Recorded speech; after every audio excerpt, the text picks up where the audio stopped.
The prophecy of Isaiah.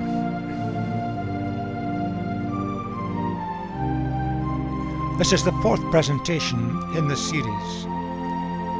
We're looking at the wrong harvest.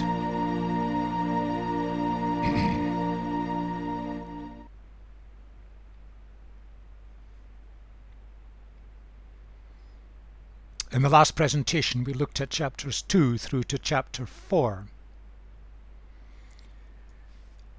In chapter 1, the overall themes of the prophecy of the book are introduced. 2 to 4 revealed the enormous gulf between what Israel, the people of God, what they were meant to be, and what they actually were at the time. And contrasts are painted the whole time between what could be and should be and what was. Chapter 5 focuses on the realities of what was happening at the time and the implications of that.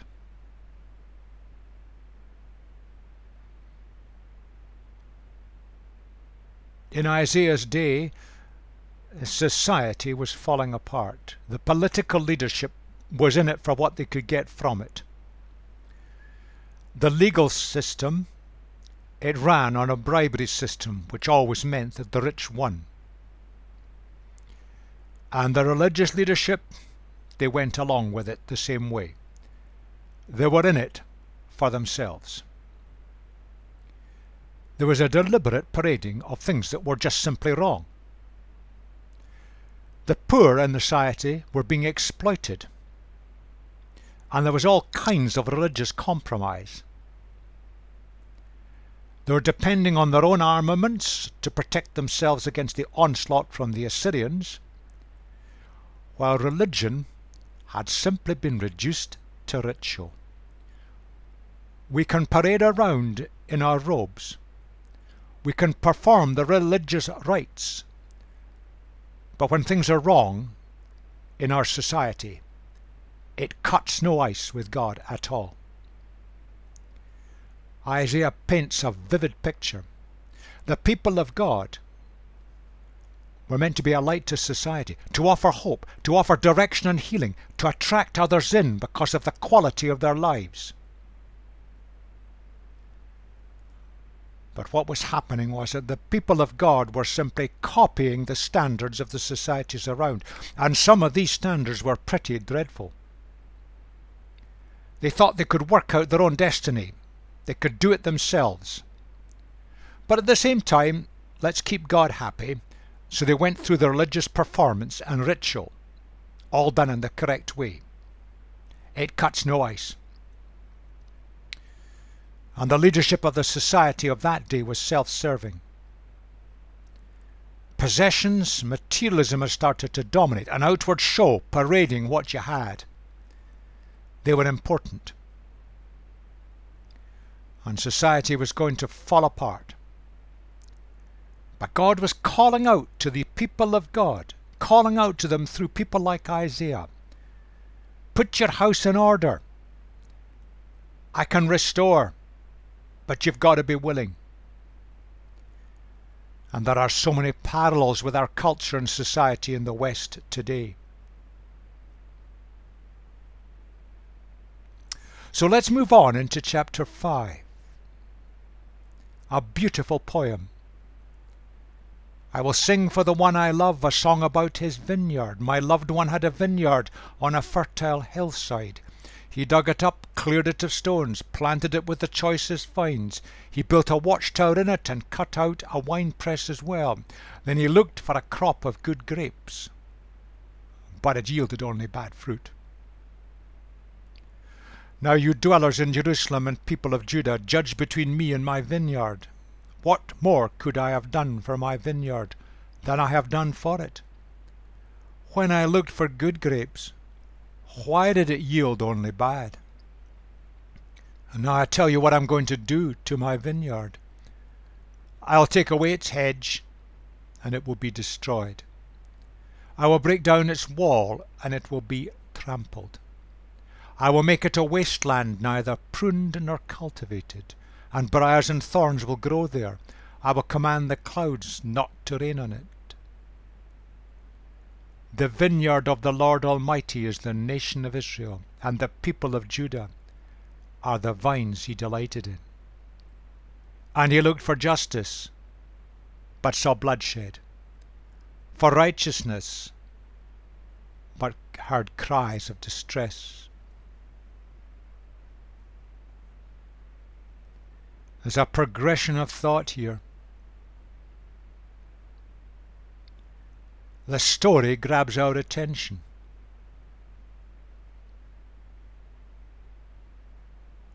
And in the story, the farmer has done all the hard work, planted the vineyard, tended the vines, put in everything that was required, and waited for the crops. Typically maybe waiting 3 years in that type of vine. Then the story is applied. God had done everything for the people of God. What more could he have done for them? He'd rescued them from slavery in Egypt. He brought them through the barren Sinai desert and wilderness. He brought them into a land, given them a land which had fertility and the possibilities. What more could God have done for them? He provided protection. He provided all they had needed. But there are frightening implications, because the people of God had gone their own way, thumbed their nose at God, and the implications are frightening and terrifying. Our actions have consequences. It's true in everything in life, and Isaiah paints the picture vividly through this story. This is always God's way. God wants to reach and to bless all humanity, so he draws a people group to himself. He provides, protects, teaches, he does everything for the group. But he looks in them for quality living, that their lives will start to reflect the nature of God himself. They will respond to him, and they will show the world what life could be like and should be like.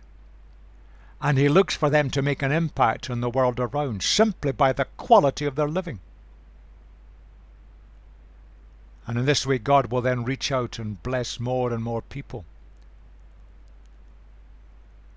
That's the picture that Isaiah has painted. But the people were rebelling. People had got into power, got into positions of authority. They were abusing these positions, and religion had been reduced to performance. Let's be honest, we do that rather easily. In all our church groups, we reduce it to a ritual performance. Where is the reality? Where is the quality living? The proof that we're really responding to God is in how we live. But the lifestyle of the people had become self-centered, particularly the leadership group. And again we look at our groups today, and so often that has sadly become true. But there are consequences. We move outside God's protection by our rebellion. Or in Hebrew thought, God removes his protection and provision. It's an inevitable consequence if we choose to go the way of rebellion against God. We've stepped outside all that he can do for us, and there are consequences for that. And Isaiah paints them for us. The picture, chapter 5, these first 7 verses, we looked at them. This wonderful story of the vineyard. But wild grapes were the product. And then the wild grapes, the fruit, the outcomes are described under the heading of 6 woes. And at the end of the chapter, the inevitable consequences of this kind of behavior. Wild grapes were bitter, unpalatable. The metaphor is the picture of life. Now, these 6 woes are presented, but we've got to remember the problems of language translation. The word woe is more of a lament. It's not a condemnation. It's a kind of distress that Isaiah felt within himself over what was happening. Think of it as a kind of lament, a sadness. The people wanted possessions. The people were living for pleasure, especially the ruling classes, the elites of society. They saw God as an irrelevance. Yes, there is a God, but he doesn't really come into normal daily life. Values have been turned upside down. Good was being called evil and vice versa. They thought they could do it. And their injustice was built on what was best for them, selfishly. What a picture. What a sad picture. A picture worthy of lament.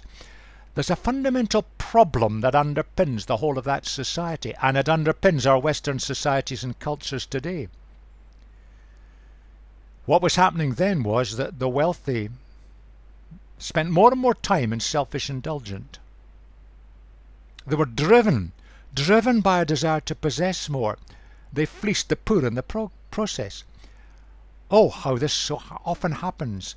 When we have a little, we want more. When we have more, we want even more. And we go on. If we get more, others get less. And we've seen that in the Western cultures in the last decade. How corruption and manipulation in financial circles has led to millions suffering and losing out. But when you get more, you simply spend it for your own pleasure. In Isaiah's day, the wealth of the land lay in the actual land, agriculture, the natural resources, and the possibilities of trade that could arise from these natural resources. Today, the wealth today is so often just moving money around. But the principles are the same. It's worthwhile reflecting back to what the actual picture that God gave the people a way back in the first 5 books of the Old Testament. This is the actual teaching. It's made quite clear that the land was God's. It was not to be owned by the people. It was God's. He was giving them temporarily as a basin of resource so they could reach out and bless the world around. Families were allowed, not individuals, families were allowed sections for their own living. They couldn't just sell it on, but it was to be kept in the family. So there's no accumulation of wealth. But if they had problems, if they had went through bad harvests and they ran out of money and they had to sell a bit of the land to survive, then it was only temporary. And the land was to come back to the family as soon as it was possible.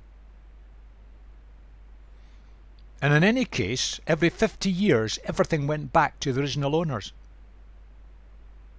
It's an interesting concept. It's a different way of looking at possessions.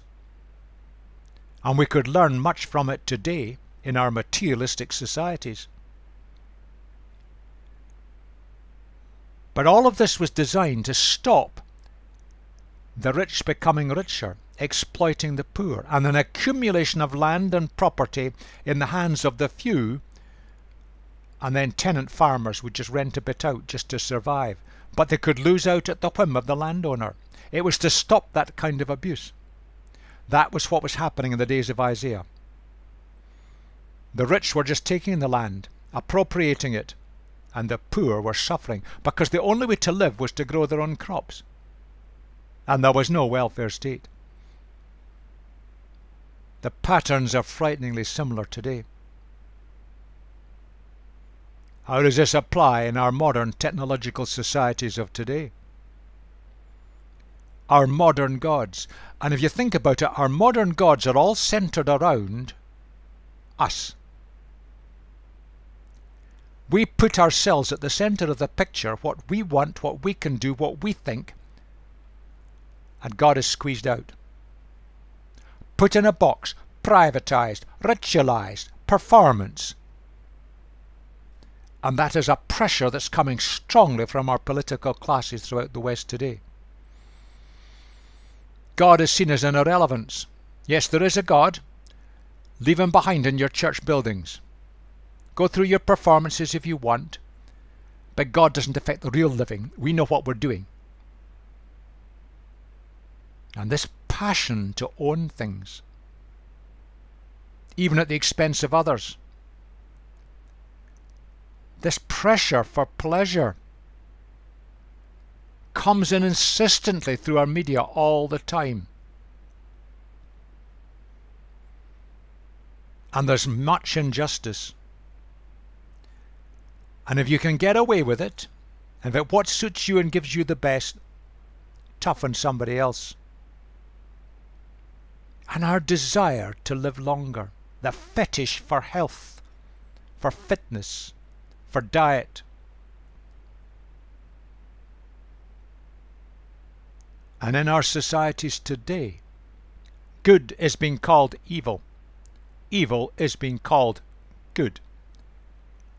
Watch your television screens, watch the reports, and you can see this underpinning it, where wonderful things are being done, and largely they're ignored by our media. But very often they're twisted, while bad things are paraded as good. And it all comes back to this. We think we can, we think we're clever, we think we know the answers. We don't need God in the practical things of life. Leave him behind in the ritual vestments of our church performances. It is so parallel to the days of Isaiah. He goes on, woe, remember that's a lament. Woe to you who had house to house and joined field to field, till no space is left and you live alone in the land. The Lord Almighty has declared in my hearing, surely the great houses will become desolate, the fine mansions left without occupants. A 10-acre vineyard will produce only a bath of wine, and a homer of seed will yield only an ephod of grain.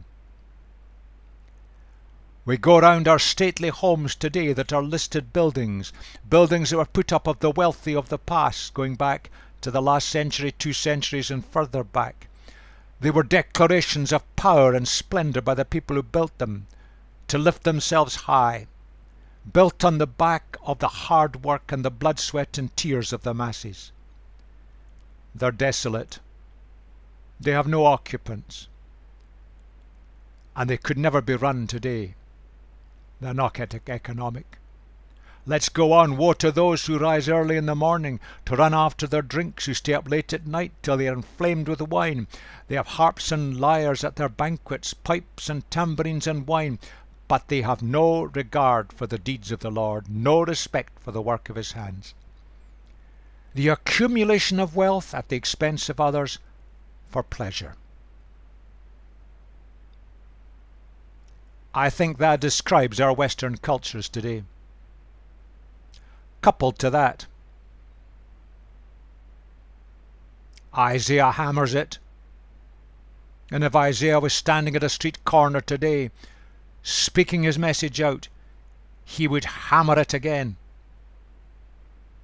As the rich get richer and the poor get poorer, and we all live for what we can get and for what pleasures we think we can gain from it. Therefore, says Isaiah, my people will go into exile for lack of understanding. Those of high rank will die of hunger, and the common people will be parched with thirst. Therefore death expands its jaws, opening wide its mouth. Into it will descend their nobles and masses with all their brawlers and revellers. So people will be brought low, and everyone humbled, the eyes of the arrogant humbled. But the Lord Almighty will be exalted by his justice, and the holy God will be proved holy by his righteous acts. Then sheep will graze as in their own pasture. Lambs will feed among the ruins of the rich. When we live for ourselves, when we push God to the margins, and as the people of God we go our own way in rebellion, there are inevitable consequences. We move out from the protection of God, and there are consequences. Exile was inevitable. Isaiah saw it. It happened to the land of Israel. It was going to happen to the land of Judah. It was delayed because of the good activities of King Hezekiah and later Josiah. But it was inevitable. The society and the leadership had not changed. They went on. They did not listen to Isaiah, and they didn't listen to his successor Jeremiah. The passion for possessions and pleasure sooner or later mean the loss of both. And it is so utterly pointless. If you just stop and think for a moment, none of these things we take with us, and no matter how much we try to elongate our lives, in the end of the day all die and nothing goes with us. What's the point? But Isaiah is speaking of this life. We lose out in the long run. And our human arrogance is shown to be simply that, arrogance. Compared to the God of the universe, we're but a speck in the ocean. God knows what he's doing. His ways are just. He wants the best for everybody. And he will act when minorities abuse majorities.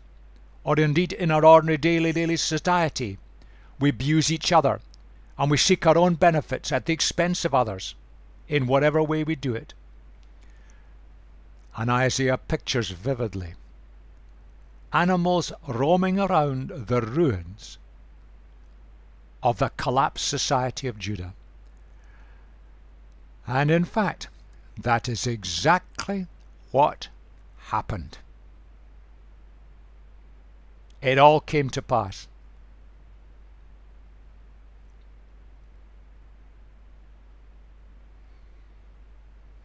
We tend to think of God as being distant from us. We tend to think of him all-powerful and all-knowing. But you know what marks God out as different from us is that word.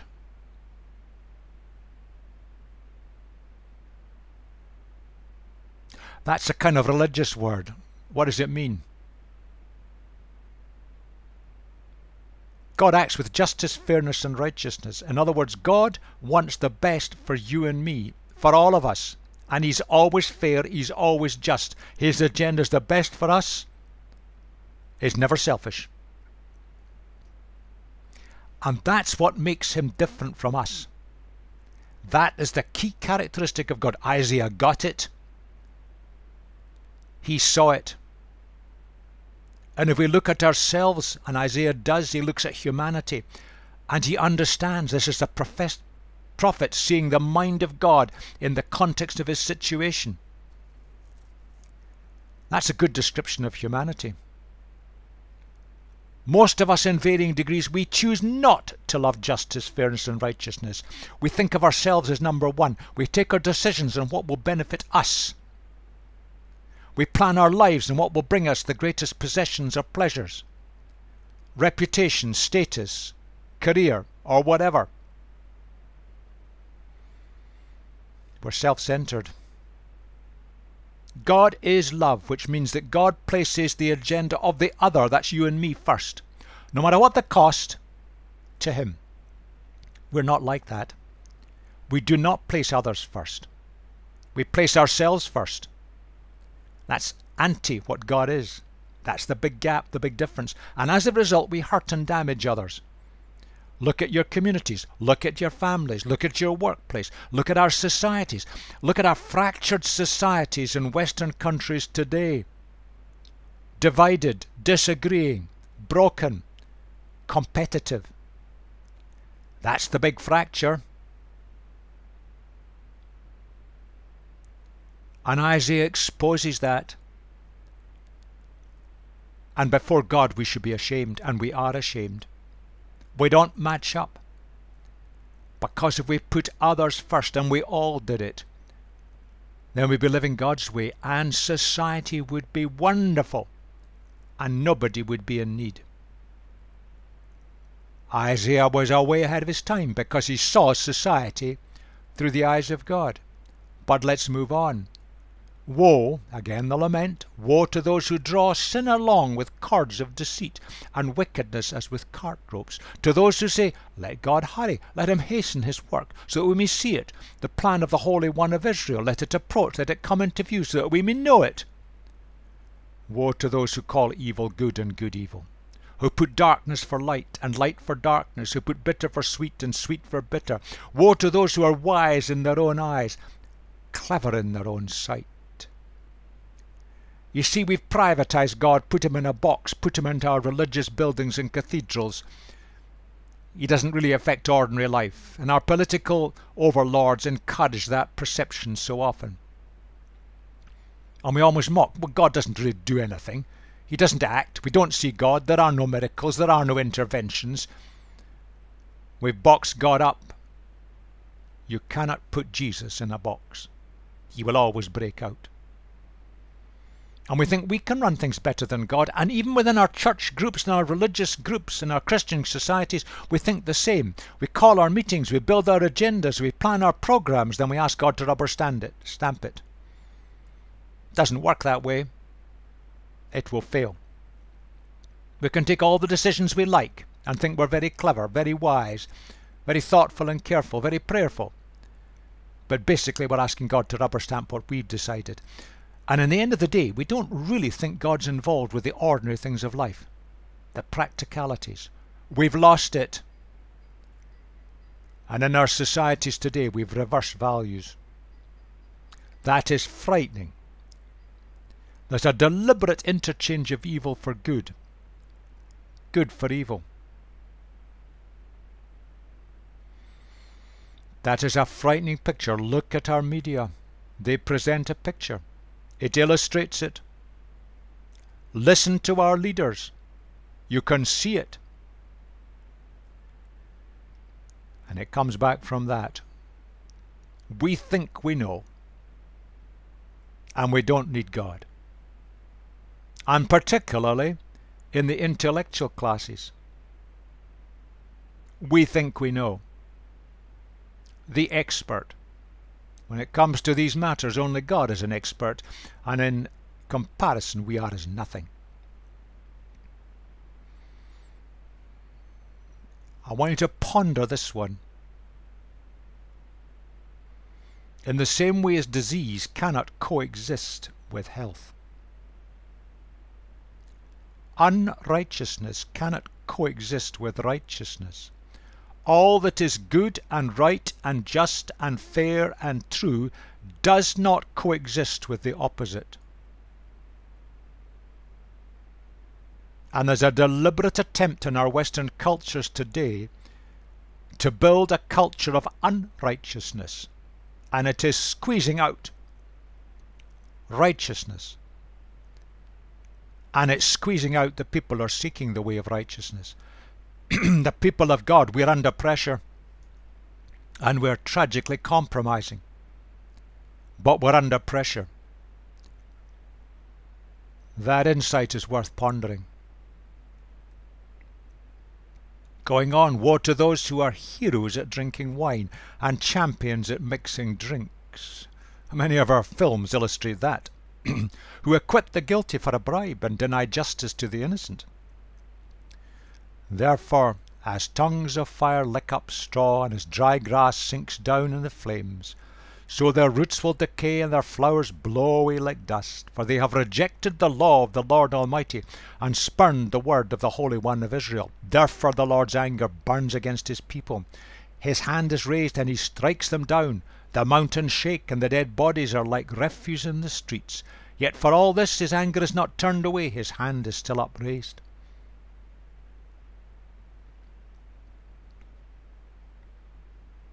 We have our drinking competitions and all our great social fun, while there is no justice for the innocent. And there are some blatant cases that have hit our media recently, which illustrate the way good people have been treated atrociously.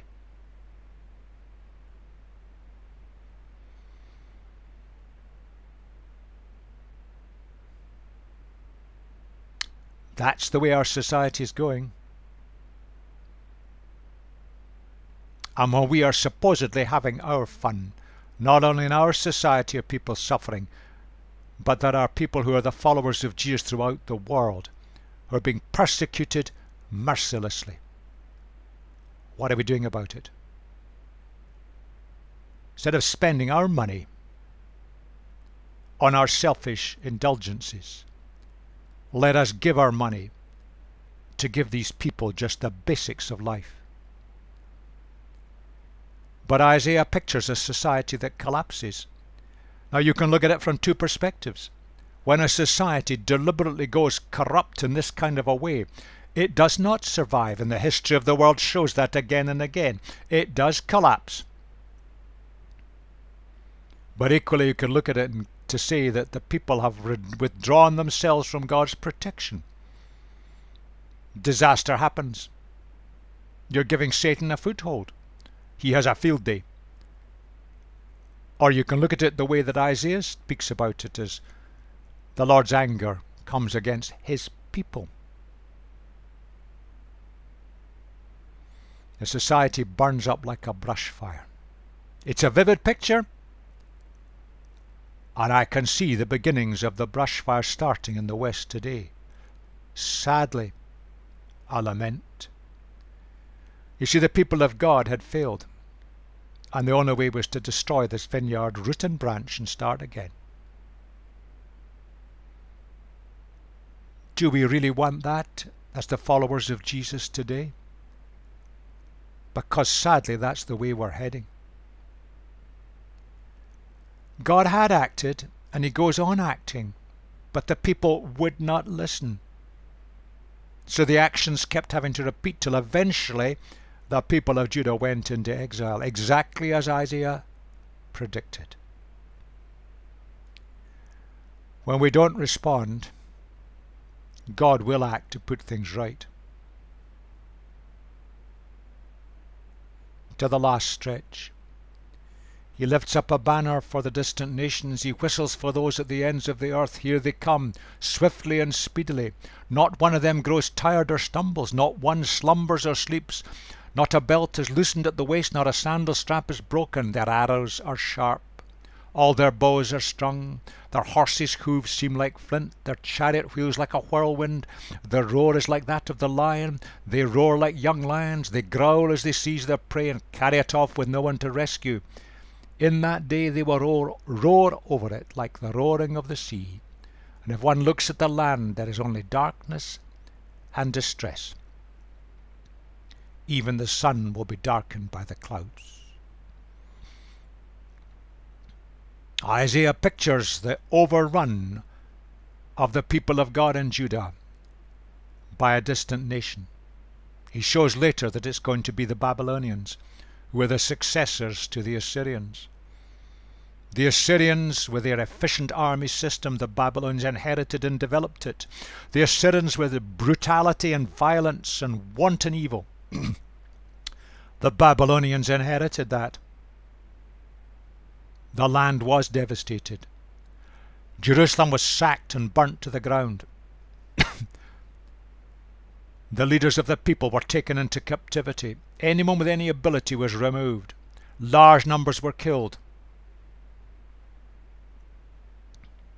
You see, in our society, in Isaiah's society, they said, oh, God won't act. We're God's people. He'll look after us. We shall be fine. You can see it vividly portrayed in a Jeremiah a bit later.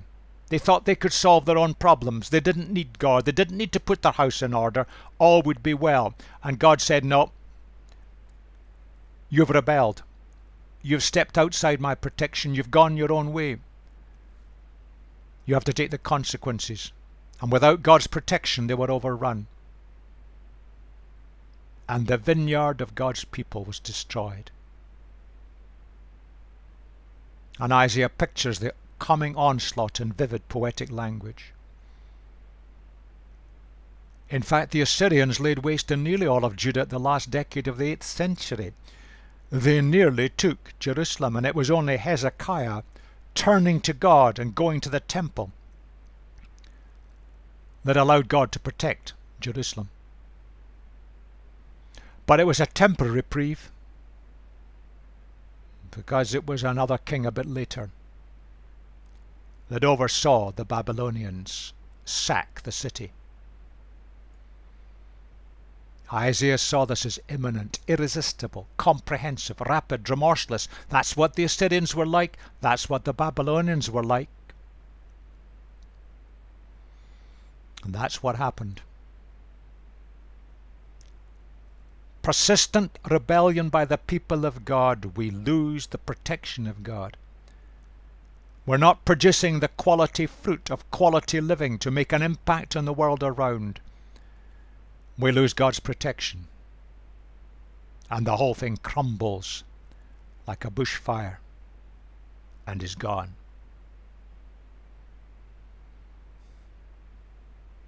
Isaiah presents an urgent message for us today.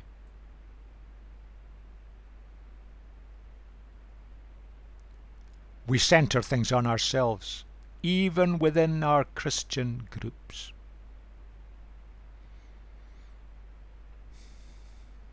Our performance, we don't need God impacting with quality living. We've compromised with the ways of our society. Too often we're living for pleasure. We're not facing up to the injustices of the world and doing something about it. We think we can get round the inevitability that each of us faces the grave. And we've allowed the corrupting values of society to reverse our values. The quality of God's people in the communities that are today known as the church should be much higher. Research shows it's not. Because we think we can. And God says, you can't. But I can help you. Come back to me. I'll show you the better way and I'll equip you to do it. There's an urgent message for the people of God, particularly in the West today. We need to put our house in order before it's too late. And the exile comes. And the disasters strike.